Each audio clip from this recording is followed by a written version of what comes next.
So in our Old Testament story, we hear the first parts of God's plan for Abram. We know him as Abraham, but his original name was Abram. And so Abram heard a word from the Lord, go and leave your family, go and leave your country, and go to a land I will show you. So if we look at these scriptures and look at the story of Abram, he was an old man at this time. How hard would it be to hear this type of word, to believe that this is God, or whatever this God is, that's asking him or us to do something as dramatic as pick up and leave? Can you imagine trying to pack up everything in your house and go somewhere you don't know where you're going?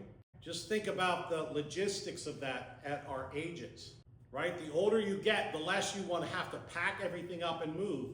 You know, one of the number one causes of heart attack is what? To move.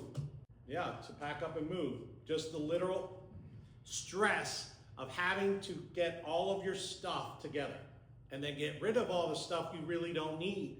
And sometimes many people have been in this situation at different ages and stages in their lives where they've had to do that and just leave everything behind.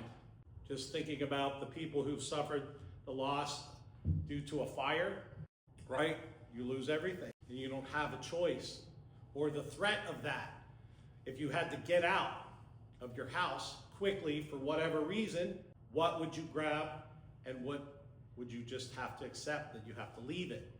So we look at that in the context of this story, that here he is being told by God, this God that he's just coming to know, who's saying, get up and leave, right? And to go to another country. Those of us who live in this area have trouble going to the next suburb, or in the city going across a bridge, right? And the older you get, it's a lot harder to travel far distances, isn't it not? Let alone go across from the east side to the west side to the north side, you name it. So we think about that challenge that God is giving or had given to Abram. And I just think of that in terms of people like our relatives, our ancestors, who left their country to come to this country, right? What would that have been like, that things were so bad in Ireland, Germany, Scotland, England, you name it, wherever your ancestors are from, for them to just leave almost everything behind, leave their family behind, and go to this new country?